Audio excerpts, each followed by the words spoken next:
आज प्रातः लगभग 7 बजे एक सूचना प्राप्त हुई थाना कांधला पे। बताया गया कि एक डेड बॉडी पड़ी है, गोली लगी हुई है और उसके पास में एक मोटरसाइकिल पड़ी है। तत्काल हमारे एसएचओ कांधला श्री बच्चू सिंह पहुँचे और मौके पे हमारे क्षेत्राधिकारी कैराना एएसपी साहब पहुँचे, हमारी स्वास्थ्य विभाग की टीम गई वहाँ पे।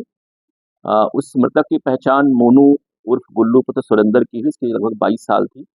वो मूल रूप से ग्राम ककड़ीपुर जनपद बागपत का रहने वाला था और जानकारी हुई कि ये एक इसके पास ट्रैक्टर है जिसके माध्यम से ये गन्ने में स्प्रे करने का काम करता है और इसके 3 मजदूर हैं जो अ, ग्राम नाला के हैं, नाला जो जनपद शामली में है।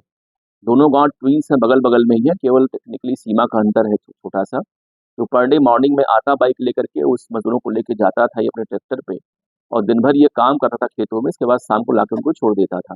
इसकी रूटीन हो गई थी, उससे गन्ने की फसल थोड़ी बड़ी हुई है और कल भी ये शाम को आया था छोड़ने, आज सुबह फिर अपने घर से लगभग 5 बजे निकला था और मजदूरों को लेने नाला गाँव में आया था, लेकिन वहाँ नहीं पहुँचा और इसी बीच में इसकी हत्या हो गई गोली मार के और बाइक वहीं पड़ी हुई थी और अभियुक्त फरार हो गए थे। तत्काल मैंने अपने सभी टीमों को लगाया था, हमारे एएसपी साहब स्वयं इसको लीड कर रहे थे, मतलब सीओ कैराना साहब और इसमें हमारे स्वाट टीम ने सर्विलांस से काफ़ी अच्छा काम किया। इन लोगों ने 2-3 घंटे के अंदर ही पूरे मामले को पर्दाफाश कर दिया है।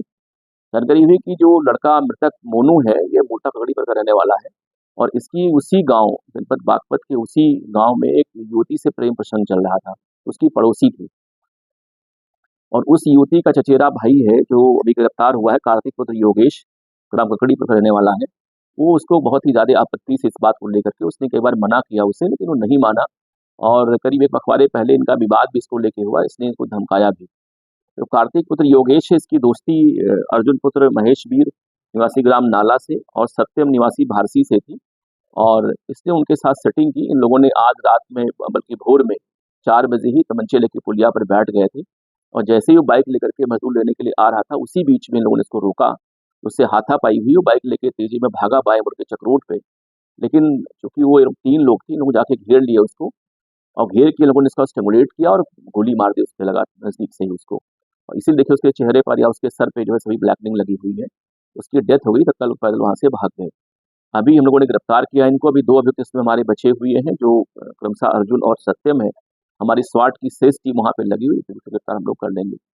जानकारी ये भी हुई कि इसमें जो लौटे लोग तो जो बच्ची का जिसके साथ उसका प्रेम प्रसंग था, उसके फादर ओमपाल को भी लोगों ने बताया था। बट उन लोगों ने उन्होंने पुलिस को न बता के बल्कि पूरे मामले को छुपाया। इस तरह से अब तक जो जाँच हुई हमारे स्वाट सर्विलांस की टीम और थाने की टीम ने जाँच किया है, उसमें कुल 4 लोग इसमें निकल के आए हैं। एक बड़ी जघन्य हत्याकांड इन लोगों ने कारित किया था और हमारी स्वाट सर्विलांस की टीम ने मात्र 4 घंटे में इसको वर्कआउट कर दिया और मैंने अपनी सर्विलांस स्वाट की टीम को पुरस्कृत करने की घोषणा की है।